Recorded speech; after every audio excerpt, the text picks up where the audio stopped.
Here we go. What are we going to learn today? I'm back home. There's the bookshelf. More relaxed here. Thanks for putting up with me in the hotel. More myself at home. I'm at home. It's good. Thanks for joining me. Cheers. Chink. What are you drinking tonight? I've got the Coke. No, I'm not sponsored by Coke. It's better than the blue drink I was drinking a few videos ago. So today, video 24. Thanks for joining me this far. If it's your first time, welcome. You've missed 23 videos. If you want to do 33 days alcohol free, this video series is for you. Join me tonight. Whatever you're drinking can be alcoholic. Learn about alcohol. Today, we're going to learn how alcohol affects our health. We're shifting some beliefs. I remember reading that a glass of red wine is good for you at night, after dinner. I tried that. Ended up being a bottle and then 2 bottles. It's maybe not good for my health then. We're about to find out. Guess what? We're starting with a quote from Charles Darwin. It is not the strongest of the species that survive, nor the most intelligent, but the one most responsive to change. Are we good at changing, adapting? We're in a fast-paced moving society. We've got AI coming. I'm really interested to see how that affects the way we do life. What jobs is it gonna take over? Hopefully not the creative arts. It can only copy, pass. It can't be as creative as us and makes great art. Picasso did something really new. A human had to create a work like Picasso. A computer can't do that. You know what I'm saying, but I'm rambling. We need to get reading this book so we can have an early night. It's late. I need to get to bed. You need to get to bed. Let's get going then. Have you ever thought about how amazing your body is? Have you thought about that? Think about its ability to survive challenges and overcome illness. It is an unbelievably complex organism that is both hard as nails and delicate at the same time. Something as tiny as a germ can send it reeling for weeks, give you the man flu. If you're a girl, luckily you can't get the man flu. You don't understand. Yet, you can abuse it for years and it will still keep you alive. We take our bodies, you and me, we take them for granted so often and don't give ourselves the love and the attention that will truly help us thrive. The truth is, the better we take care of our bodies, the better they will take care of us. Yeah, I know when I'm drinking regularly every 3 days, as I've shared, it's not good for my health. I know that. You probably know that drinking is bad for your health in general. I just said that. But you may not be aware how harmful it truly is. I don't know if I want to keep reading. I'm gonna learn. Come along with me. How much alcohol is affecting maybe my health more than I even think. Our culture tries to soothe its own guilt by over-drinking, by finding obscure ways to say it's healthy. That's an obscure way to think it's healthy, but I grasp onto that belief and keep drinking. There may be certain chemicals in a glass of red wine that are beneficial, but overall, the damage that wine can cause far outweighs those benefits. We could maybe get the benefits from the red juice I've been drinking on some of the other videos. If you want to dive deep into the science behind all the ways alcohol can harm your health, you might want to check out Annie's first book, which was called The Naked Mind. But for now, though, let's go through the basics. We'll just get the basics. I think that's enough for me for now. But if you want to dive deeper, try that book, The Naked Mind, by Annie Grace. The information below was compiled from a variety of studies, but the primary source is the US Department of Health and Human Services. Your brain. Let's get into, I like psychology in the brain, but maybe this is more about how I'm not treating my brain very well. So alcohol slows the pace of communication between neurotransmitters. The alcohol messages that it transmit those messages between different parts of your brain and your body.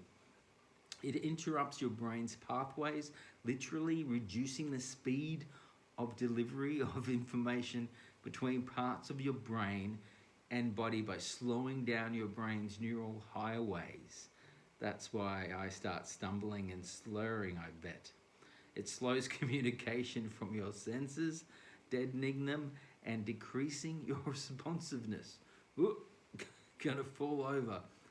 Your cerebellum, lymphatic system, and cerebral cortex are most vulnerable to alcohol. Your cerebellum is responsible for motor coordination, memory, and emotional response.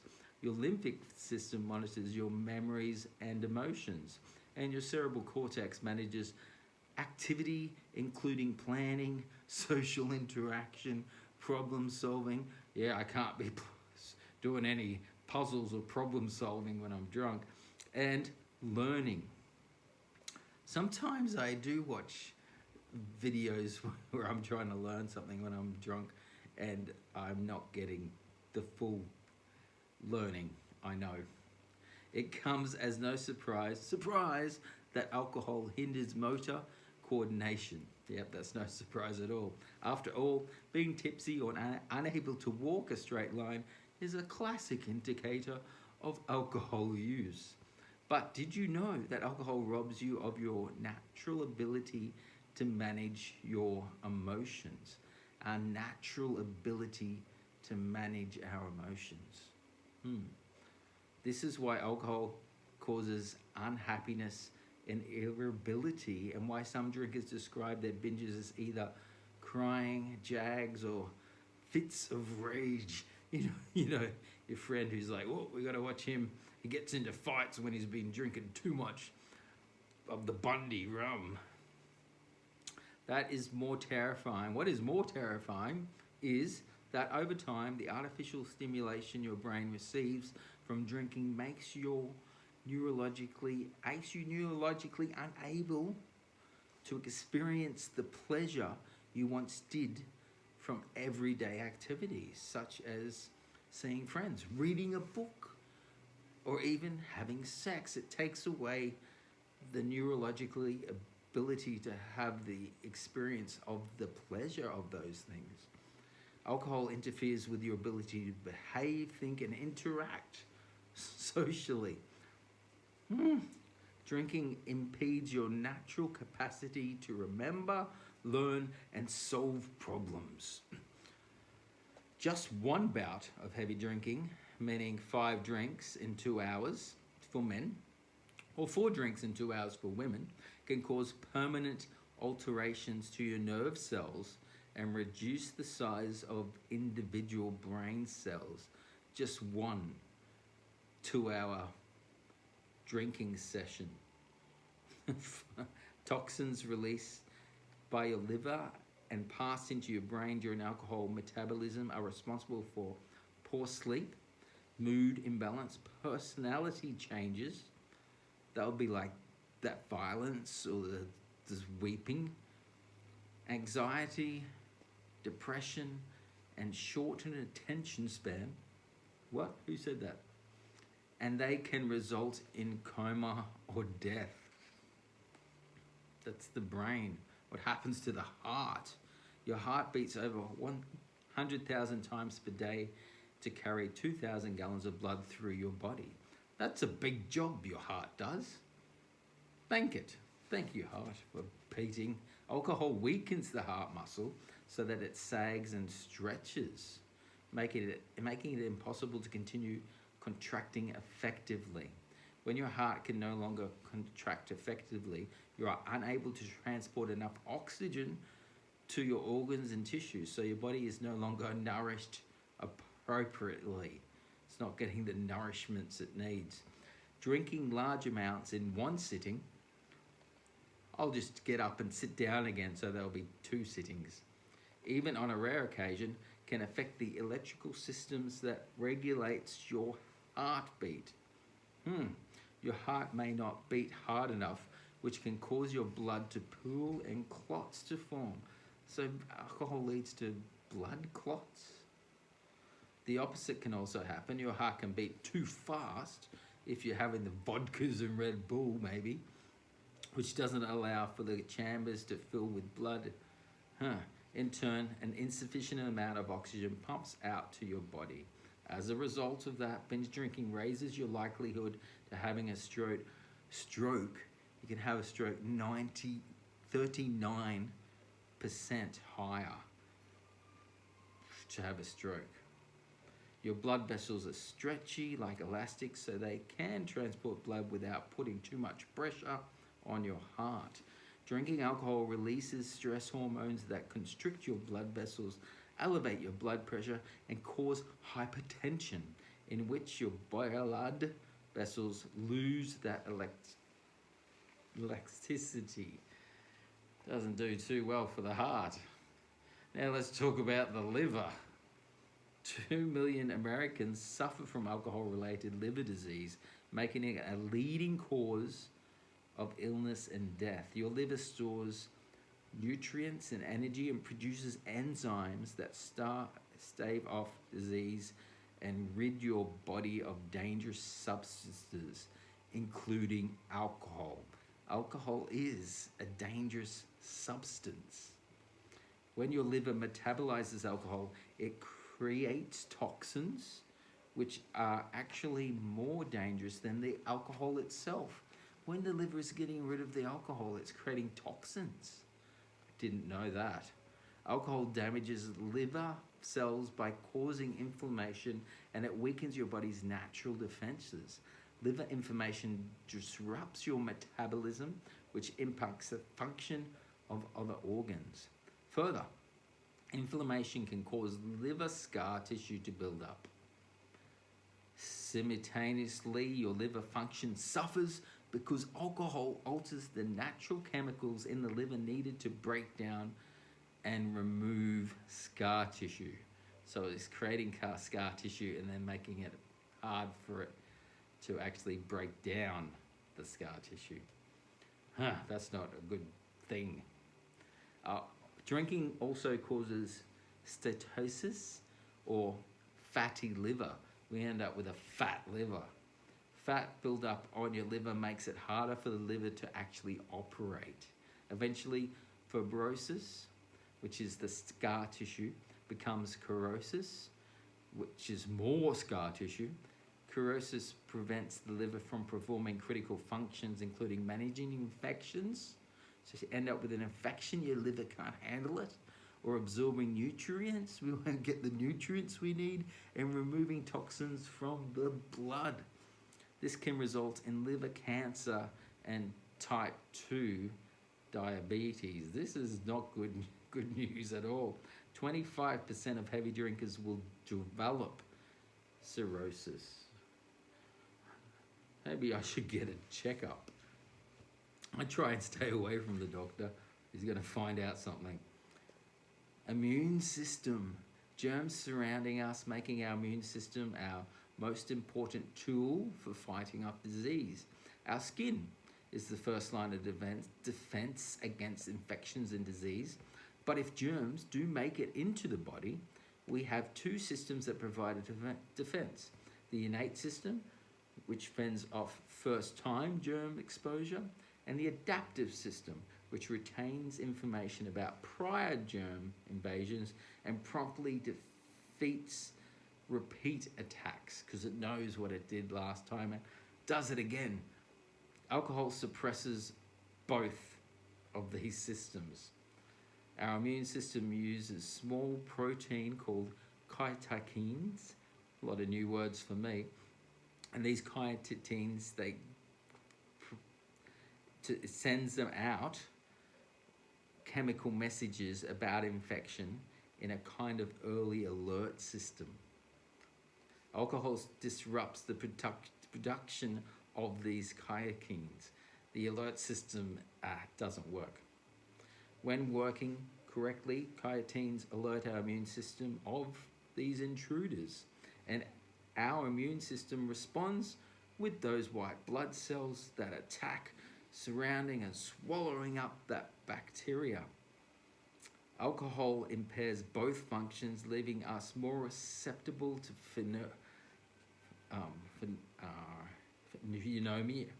pneumonia, tuberculosis, and other diseases. I'm having troubles talking tonight. Stay with me. We'll get through this. Further studies link alcohol to an increased susceptibility to HIV.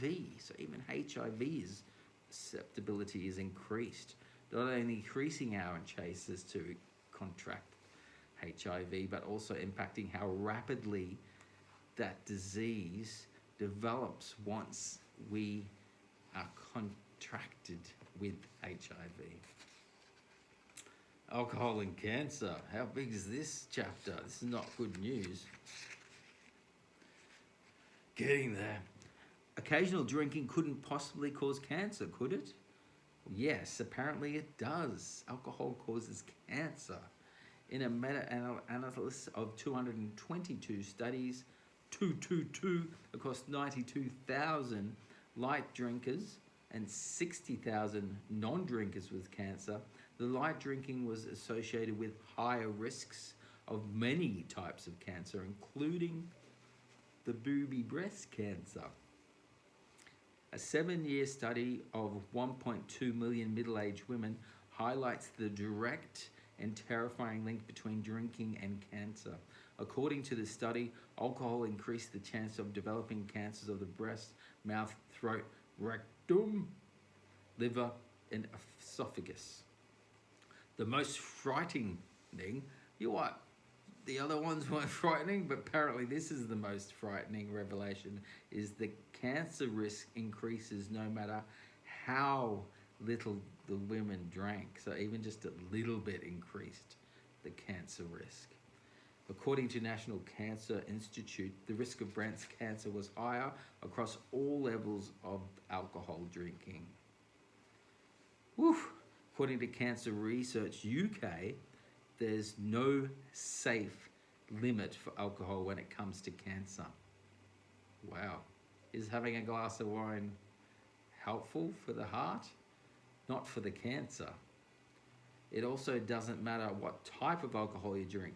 It's the alcohol itself that leads to the damage, regardless of whether you imbibe beer, wine, or hard liquor.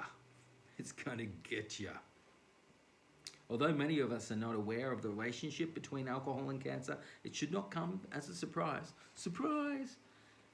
Whew. Again, alcohol was officially declared a carcinogen in 1988. Alcohol itself, ethanol, it's a known carcinogen, and alcoholic beverages can contain at least 15 other carcinogenic compounds, including arsenic, formaldehyde, and lead. So some of our drinks have arsenic in it. That doesn't sound healthy. Alcohol causes and contributes to cancer in different ways. When your liver breaks down alcohol, it produces a toxic chemical called aldehyde. Aldehyde damages your cells, rendering them incapable of repair and making them more vulnerable to cancer. Psychosis also leads to cancer. Alcohol increases some hormones, including estrogen, contributing to breast cancer risk. So, alcohol increases estrogen. So, guys, if you don't want some estrogen in your body, maybe the alcohol cutting out will help. It also causes cancer by damaging DNA and stopping our cells from repairing this damage. So, in summary, any level of alcohol consumption increases the risk of developing alcohol-related cancer. This is a very discouraging message, isn't it? I know. You know now, unfortunately. The good news, apparently there's some good news that even though there is no safe level of drinking when it comes to cancer, studies show that the reduction in intake, or even better, stopping altogether, lowers your risk of cancer. I need a drink. So to lowering this risk, we just need to start cutting back. Now, you ready? Alcohol and death. Death. You probably know that you can die from alcohol poisoning by drinking too much alcohol in one sitting. What you may not know is that an alcohol overdose can also occur from a continual infusion of alcohol into the bloodstream over time, resulting in death that does not correlate with a single binge. I did not know that. So that slow build up, maybe. Early death from alcohol steals more than 2.4 million hours of human life per year in the United States. According to the Centers of Disease Control and Prevention, alcoholism reduces life expectancy by 10 to 12 years.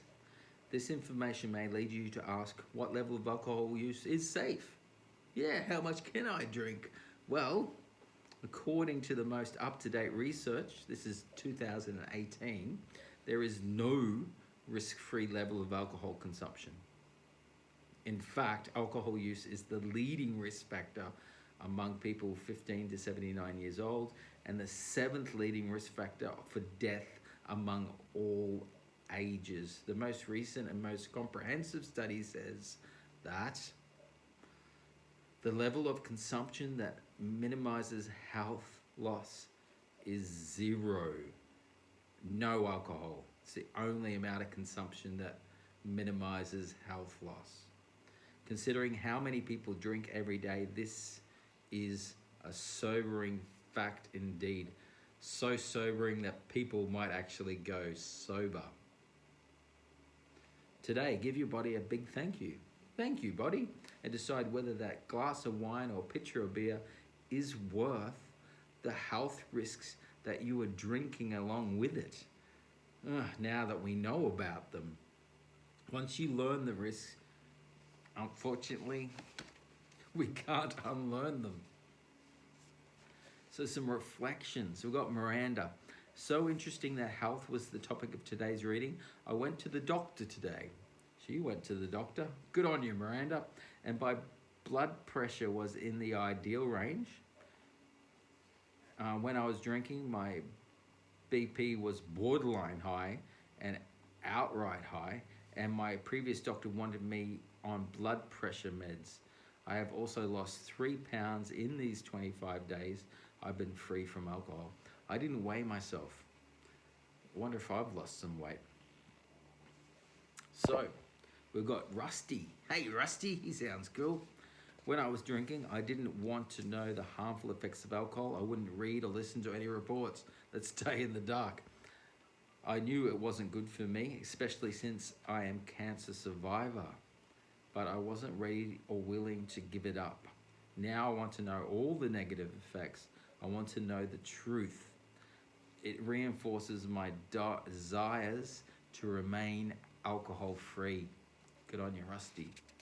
Gail, I'm still seeing drinkers as crazy people. Those crazy people, why are they drinking that? I can't believe how much damage alcohol has caused my body, and stunned that some of it contains formaldehyde, arsenic, and lead. How does these drink industries get away with it? I don't get it anymore. How do they put that stuff in there? So let's get some awareness, clarity, and a big turnaround, I bet. So, awareness. Are we aware? You ready to get aware? People tell me all the time that when they give up alcohol, everyone and everything seems to get on their nerves for no reason at all. They want to lash out at people. They're frustrated, impatient, and angry, and they don't get why that's the case. This is a real phenomenon. Are you getting angry or frustrated at people lately?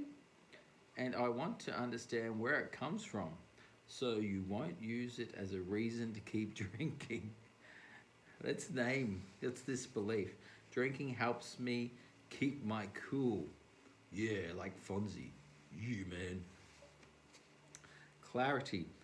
It's pretty simple to understand where this belief comes from, because if you've ever tried to stop drinking in the past, you know that you do get short-tempered.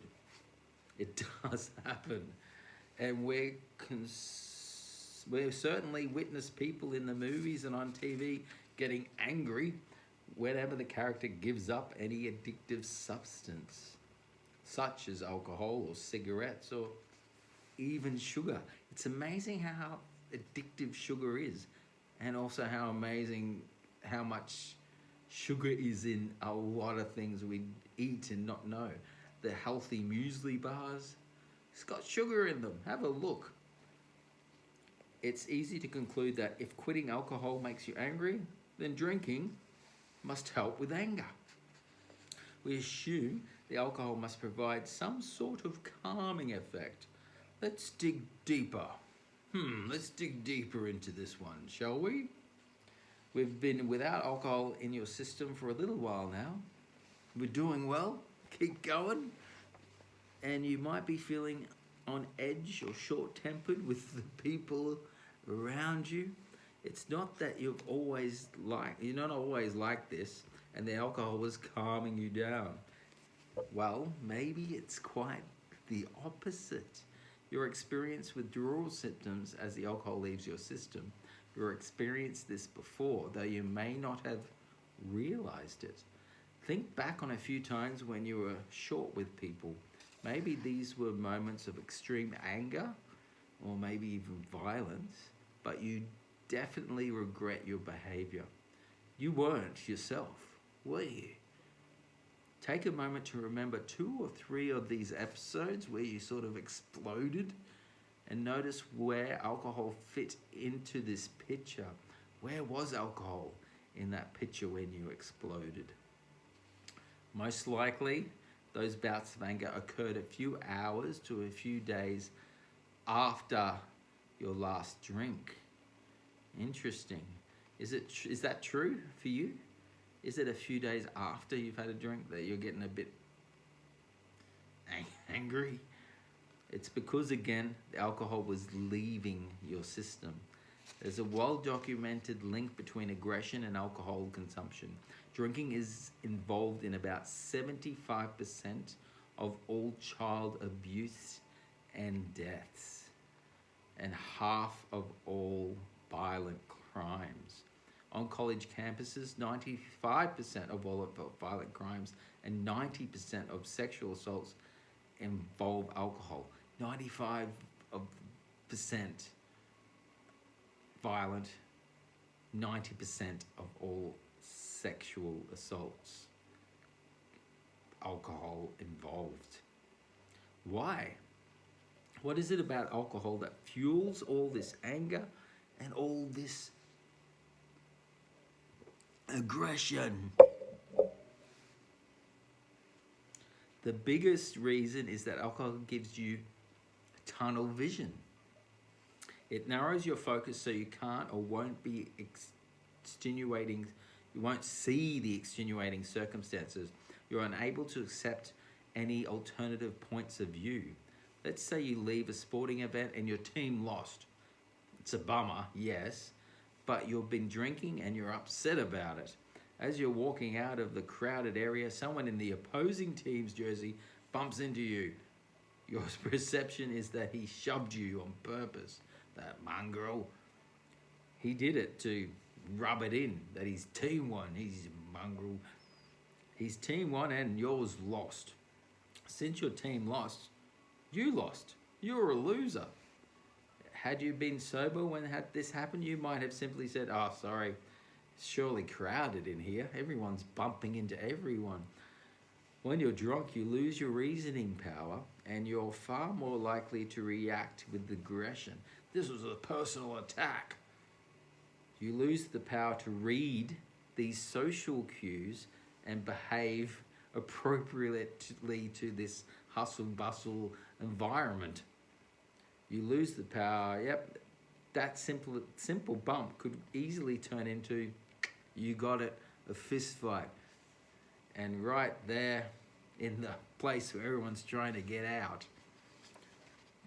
Chemically, as your blood alcohol content is falling, you experience a surge in stresses and stress hormones. Such as adrenaline and cortisol. Adrenaline is particularly is the hormone involved in the fight or flight response. So when you're drinking, you're far more likely to choose that fight option. Aggression just seems like the right decision. And remember, alcohol also affects the prefrontal cortex, which is responsible for helping us make good decisions. It's your brain's command center. Our command center is a bit wonky.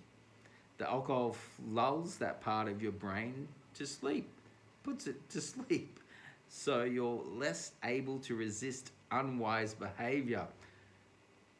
Maybe some unwise behavior is texting that ex-girlfriend at 2 o'clock in the morning. What are you doing? Are you up? In addition to the physical changes happening in your body and brain, there are social ramifications linking aggression and alcohol.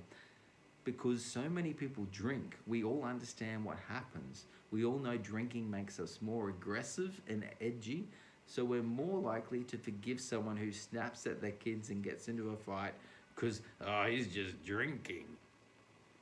We all know how a hangover feels, so we're more likely to cut our friends some slack when they're short-tempered.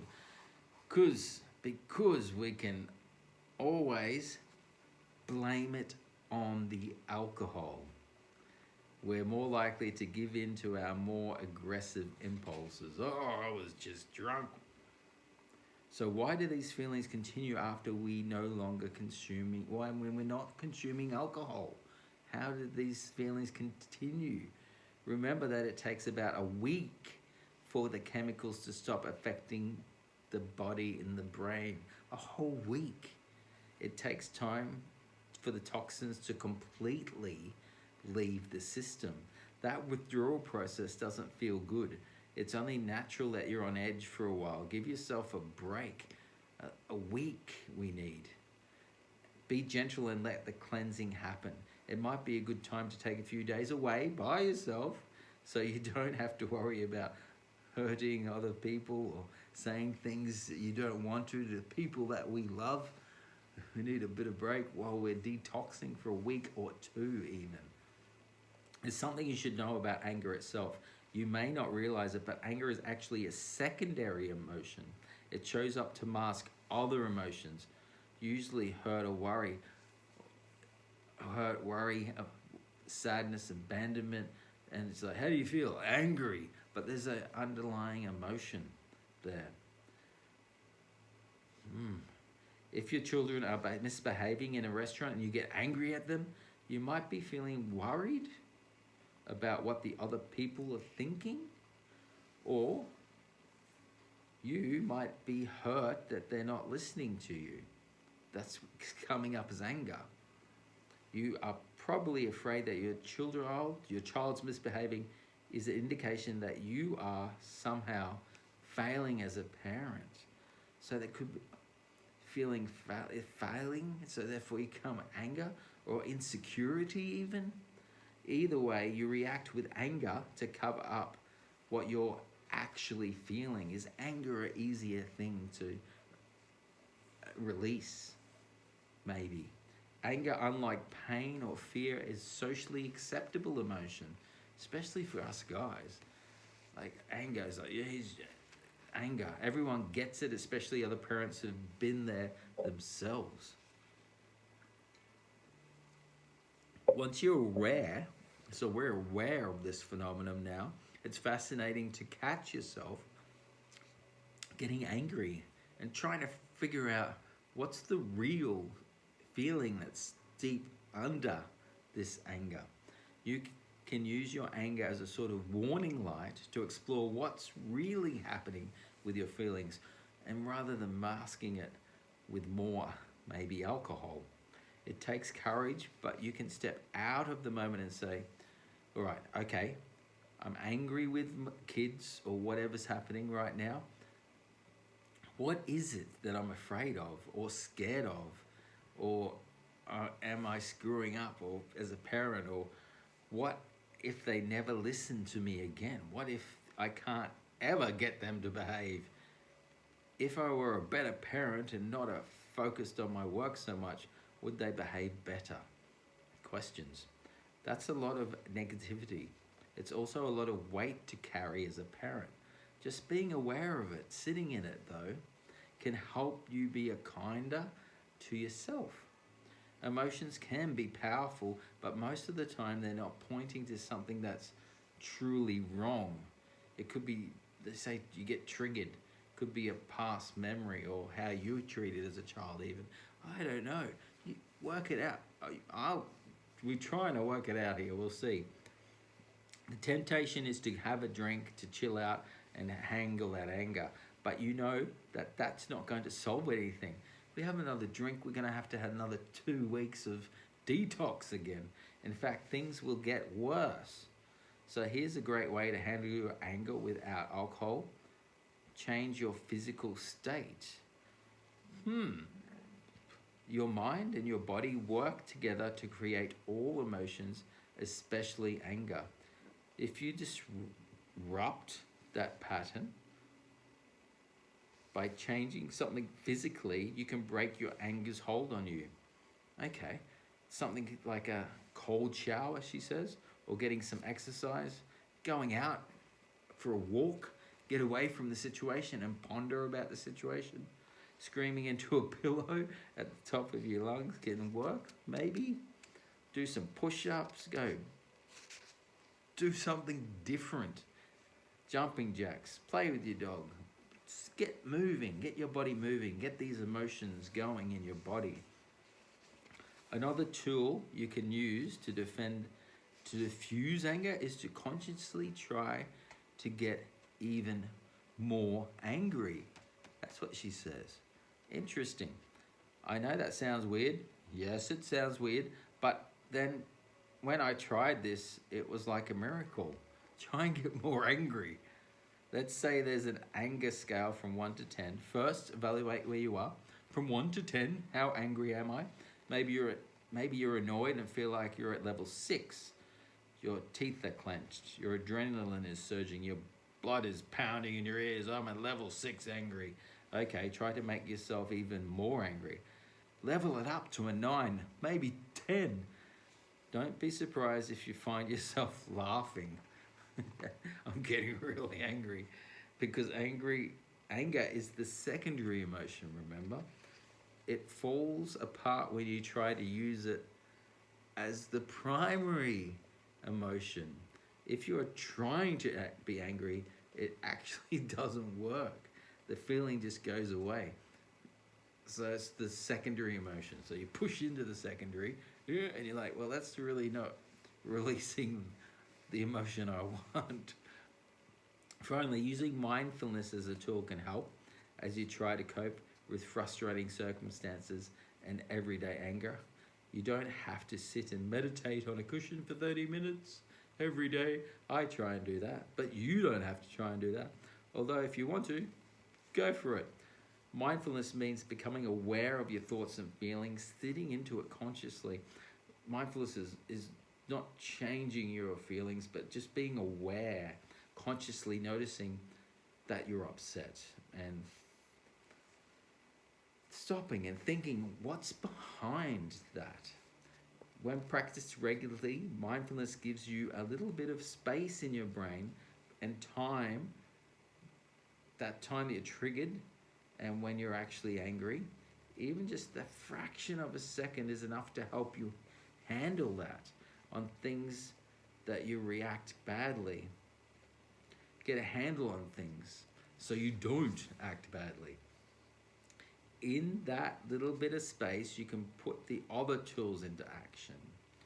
It's important to realize that the irritability and stress you feel as the alcohol is leaving your system is temporary. We're pushing through this temporary state. I'm not saying you'll never get angry or lose your temper ever again.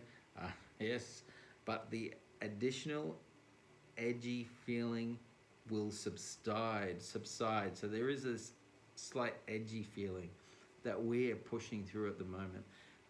It will balance, okay? So turn around. Drinking helps me keep cool, like Fonzie. Is drinking, so drinking helps me lose my cool, maybe. Or alcohol actually makes me angry and irritable. Maybe not at the time, but 1 or 2 days later, alcohol makes you irritable. Come up with other ways that the opposite can be true or truer than thinking that alcohol makes me relax. These chemical imbalances and your body trying to readjust and getting over this addiction, that is not cool. So therefore the alcohol makes me anxious and can cause me to be triggered to be angry more. Whew. The alcohol's not my friend. Not at all. Alcohol, your friend. Learning about alcohol, it's definitely not helping me. And you, is it helping you be healthy? It's not helping me be healthy. Cancer, really, yeah. Anyway, thanks for joining me again today. Well, emoji time. Put down an emoji for a doctor emoji or an ambulance because we're off to hospital or some sort of medical. Find a medical emoji and put it down the bottom. You've reached this far. You're part of the elite. Show off how elite you are for putting up with my rambling. And so I'm off to the hospital after watching all this video. Put an ambulance or a doctor. Find a nurse. Is there a nurse emoji? I don't know. Find it. Some sort of medical emoji. A stethoscope. Is that on there? Health. Find it. I'm interested to see what emojis pop up. Thanks for joining me. Put an emoji because you, like I said, you're the elite. You've made it this far. To video 24. Woo! Go us. We're near the end. Getting there. Look, there ain't this much left. We'll get there. And I've got another 2 videos to do to make this a 33 video series. You can watch it every night. And just press play, turn up, have a think about alcohol, how it's affecting us. And maybe we won't drink again. Maybe we will. But just sitting in 33 days, we owe it to ourselves to go, all right, 33 days, I can do this, assess, and decide. It's an experiment. We'll see how it goes. But I'm like, I need to do 33 days without drinking just to prove to myself that I can.